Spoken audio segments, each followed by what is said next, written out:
Welcome to Eye on America. I'm Michelle Miller. Today we bring you stories of communities across the nation that are embracing change while honoring the past. We saddle up and head to Texas to see how the Yellowstone effect is igniting an old Western sport. And in Idaho, we meet a man preserving traditional Japanese knife-making techniques. But first, we begin with the reality of raising kids in an increasingly digital world. A 2021 study found 43% of kids ages 8 to 13 own a smartphone. Adriana Diaz uncovers what parents can do to protect their children from potential dangers like scams and predators. Do their social skills, match up with the access that they have? At Chicago's Peterson Elementary School, parents are ready for a lesson on kids' cell phone safety. Devorah Heitner wrote the guide Screenwise. We should ask our kids permission before we share their picture. Creighton Berman just gave his 12-year-old a phone. Linda Gibson's 13-year-old has one too. Our kids aren't always able to distinguish what's real and what's reliable, and so that's been my main concern. My son uses Discord, which is what is that? It's like a Slack, but for any interest. It's fairly anonymous. We talk about it a lot, but that is one that makes me kind of nervous. What should parents know to try to keep them safe? Anyone who's trying to exploit your child sexually, emotionally, financially, they will use those threats to isolate them and scare them. If your child knows they have a safe person in you and that you will fight for them and be on their side, they're much less vulnerable. Heitner also suggests removing phones at bedtime, using parental controls to limit screen time and apps, researching apps your kids want on sites like Common Sense Media, not allowing headphones during games where your child can chat, and modeling good behavior. Ultimately, I believe that mentoring is more powerful than monitoring. We want to teach them how to do the right thing. And we've had a lot of conversations about even just pictures that kids post on social media. For his phone, I think what we're going to do is limit it to just texting and phone calls. We'll probably find ways around it. So I think open dialogue is really the biggest thing. It's all you can really do. It's out with the old and the end of an era for this iconic aircraft. Chris Van Cleave takes a look back at the history of the Boeing 747 and how it changed the world. An event fit for the Queen of the Skies. After more than 5 decades, this is the last brand new 747 that will ever be built. As a pilot, I know how great this plane is to fly. Among those paying tribute, actor John Travolta. There's nothing like seeing a 747 take flight to remind you that there's also magic here. We visited Boeing's Everett, Washington plant as the plane was in final assembly, just days before it rolled off the line, made its first test flight, and was bathed in about 120 gallons of paint. Every time you finish a job, you know that it's going to be the last time you do it, and it just kind of tugs at your heartstrings. Sherry Mui built 747s for the last 15 years. Her father started working on the same line 43 years ago. My favorite thing about the 747 would just be that it's so iconic that you see it in the sky, you see it at the airport, you know exactly what that is. And it brings a lot of pride knowing that, hey, yes, I helped build that. It's not just another airplane. It's not just another airplane. The 747 was the world's first jumbo jet, twice as big as any other airliner when it first flew back in 1969. Pan Am will bring you the world's first 747. Pan Am welcomed the first passengers on board a year later. With its spiral staircase, first-class lounge, and that iconic hump, the 747 was an instant hit. This airplane marks the point in history, first time that any person on planet Earth could get on an airplane and fly. It democratized air travel. Absolutely. Because of its size, its range, its economy, now flight was affordable. Over more than 118 million flight hours and counting, its 4 engines have carried millions of passengers, 6 U.S. presidents, and even the space shuttle across the country and around the world. After building 1,574 747s, this marks the end of the line for the Queen of the Skies. But for the thousands of people here in Everett who work on the airplane, it really marks the beginning of a new chapter.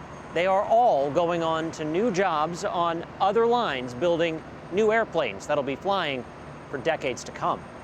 While those newer, more fuel-efficient planes are bringing about the end of this Queen's reign, especially as a passenger plane, the final 747, a freighter, will likely be delivering goods for years to come.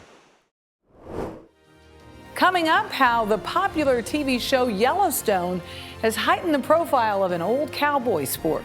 This is Eye on America. Welcome back. The nation's most watched TV show, Yellowstone, has fans clamoring for all things Western, including the sport of cutting, a competition testing the skills and smarts of both horse and rider. Janet Shamlian visits Texas to see what the so-called Yellowstone effect is all about.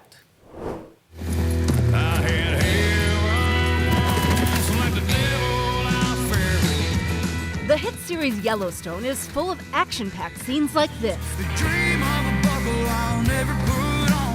A horse and rider head-to-head with a calf in a back-and-forth test of will. This is the hold-on-for-dear-life sport of cutting. Scenes like this on television's most-watched show have given cutting visibility it's never had. Dad, we do not need...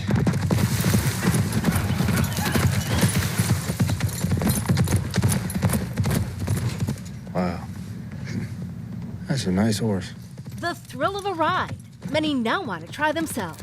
It feels like you're strapped on a turbo with a vacuum, like a missile. Lindy Birch would know. A world champion and among the sport's most decorated. Thank you, Lindy. That was a good deal. We met her at a competition in Fort Worth. Yellowstone has exposed a whole new group of people to cutting. What's that been like? It's like the phone started ringing about, well, you know, where can I get lessons, and I want to ride a cutting horse. The increase has been phenomenal. And that set the cutting world on fire. We call it the Yellowstone effect, but the last year and a half, 2 years, the prices have dramatically increased. Jeremy Barwick is a wheeler dealer in the sport. So this is Third Edge. He is the current NCHA Open Horse of the Year. Barwick owns this Texas breeding facility, as well as an auction company selling the world's top mares and stallions. And I wouldn't want people to think it's only for the very wealthy, because it's not. I've seen people buy horses for $4,000 and $5,000. They go on and win hundreds of thousands of dollars. Welcome to my playground. This is Dylan. Excellent. Now you're ready to go. Lindy Birch says anyone can learn. Just like me, back up straight, and then you're going to turn him right over his hocks. Very good. There you go. And age is no barrier.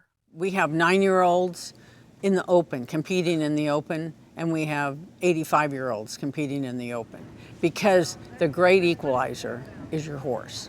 Competitors have 2.5 minutes. The rider is in charge while isolating a cow. Then the horse takes over. Highly trained, the best have agility and style. How important is the connection between horse and rider? Well, to me, it's tantamount. Some of Yellowstone's cowboys, like actor Forey J. Smith, are real-life cutters. How about that? Drawing larger-than-ever crowds to celebrity competitions. Yeah, Forey! Requiring strategy, precision, and a darn good horse. And it's great for 2.5 minutes. It's the greatest ride you're ever going to have. That's it. A sport rooted in Western culture of the past gets a moment in the present. We travel now to California, where a reparations task force is examining what compensation could look like for descendants of enslaved Americans. Meet Dawn Basciano, sharing the story of how her ancestors won their freedom but lost their land, in her own words. Imagine being able to look around and see, all this is mine. You know, I own this. This is within my family.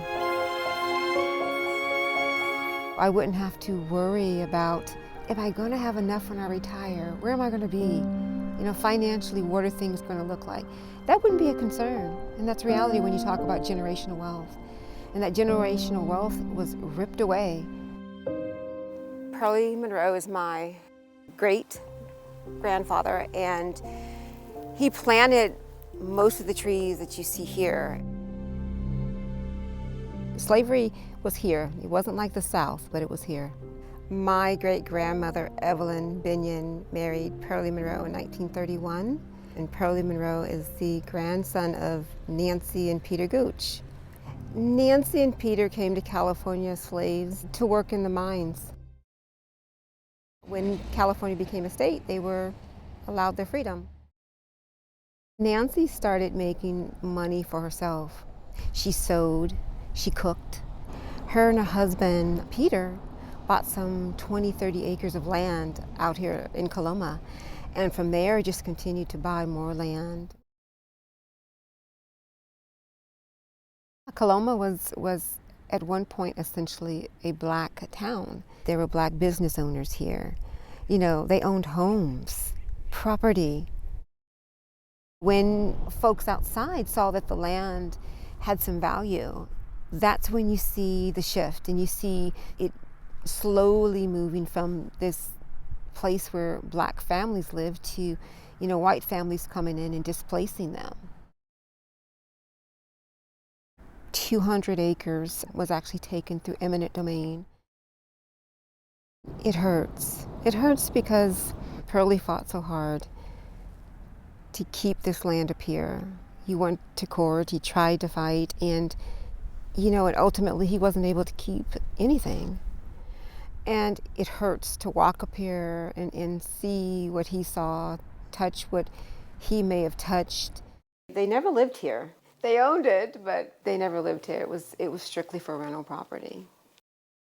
And it's just something that should have stayed within the family, and it didn't.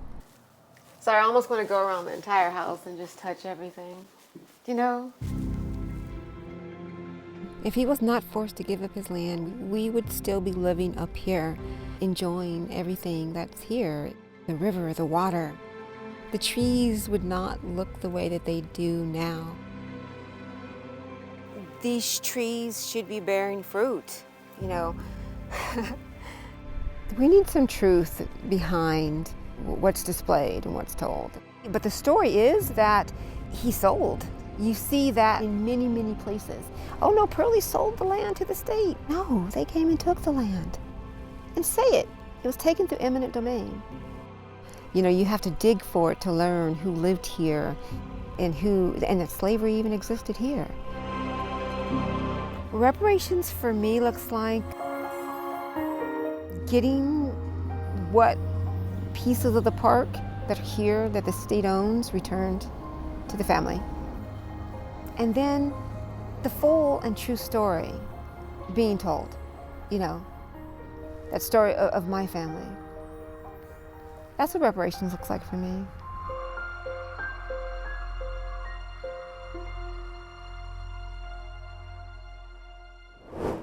After the break, a craftsman making some of the best Japanese-style knives right here in America. That story's next.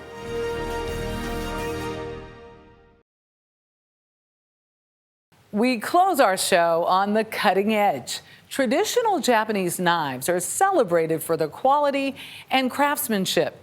Jeff Glore introduces us to a master knife maker who spent over a decade in Japan learning the craft and turned his life around along the way. The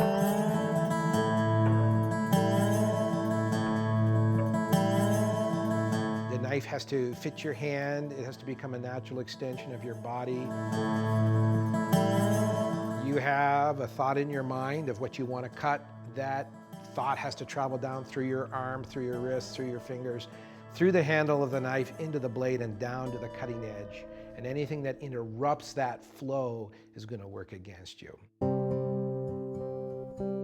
In west central Idaho, nestled between two mountains, the small town of Council is home to a workshop where Murray Carter lives life on the edge. I was curious from a young age, why do some knives cut very well and others don't?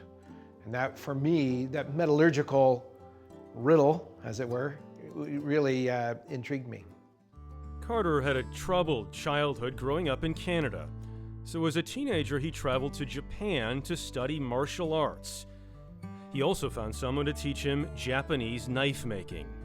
and after a long period of study became the 17th generation Yoshimoto bladesmith. Following 18 years overseas, Carter moved to the U.S. and began selling custom-made knives for kitchen use, some of which can run into the thousands of dollars. For somebody who says, I can go on Amazon and buy like a knife for 30 or 40 bucks, whatever, a kitchen knife, it cuts great. It works great for me. Why do I need something that costs 10 times that? Does it though? Does it cut great? What I'm hoping here today is we're going to go through the process of making a knife, and after a day of making a knife, and then we finally have the finished product in hand, you know, the calculation is that is going to be a transformational experience for you.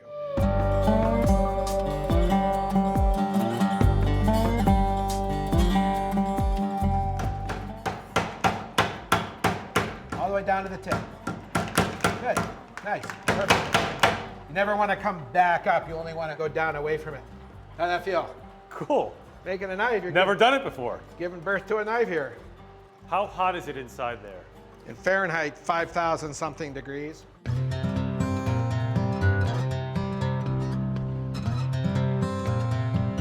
Carter uses Japanese white steel, which is low in impurities like phosphorus and sulfur, but high in carbon, which increases strength. It's a tradition that comes from forging samurai swords as early as the 8th century. Perfect, okay? And then we just put it in there. Wow, so what does it do in there? It's annealing, it's cooling slowly. These ashes are insulating it so that it can cool more slowly than if it was just in the air. Annealing, which softens the metal, is the first of 3 crucial steps that turn a simple piece of steel into a high-performance blade. Now with your fingers, feel how smooth that is. Oh my gosh, yeah. Wow. It's like a baby's bottom.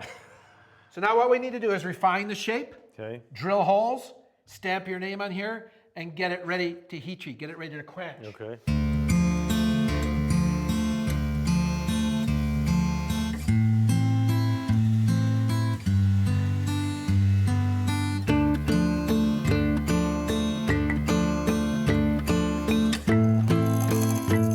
Hold on good and tight to the blade. Let the drill do the work. Before it could be finished off, There's a G. our new custom blade needed a nice personal touch. I have to do the rest? Okay. You gotta do at least one more. All right, fine. Al. Well, I'll tell you what, here, I'll hold it. You give it a good... Well, I don't want to hit you. That's okay, don't hit me. I... Don't hit me. Nice. That looks awesome. Wow. Phew, I was holding my breath on that one. Looks awesome. Quenching, which cools the blade quickly, and tempering, which reheats it to increase its toughness, are the last steps before attaching the handle. Finally, we put this metallurgical masterpiece to the test. Oh man, feel that. Wow. That's beautiful. Okay. Am I slicing away? Anything you want to cut. Come on. Come on. Wow. You can hold this magazine, kind of hold it taut like that and see if you can cut the corner off. And I'm going to be honored if you would take that knife home with you and use it every day. The honor is mine. Thank you very much. On the wall behind us is an ancient proverb. Simply put, it says that taking action and failing is better than taking no action at all. That philosophy is not all Carter brought back from Japan, where he arrived as a boy craving direction and left a master of his craft. まあ子供の頃はね、いろいろ大変でしたけど、今は刃物鍛冶屋としてまあ一応落ち着いています。What'd you say? I said I had a tough childhood, but I'm really content now as an established bladesmith. I guess contentment is what you were looking for all along. A sense of purpose, yeah, fulfillment, peace in my heart. Do you have that now? I sure do.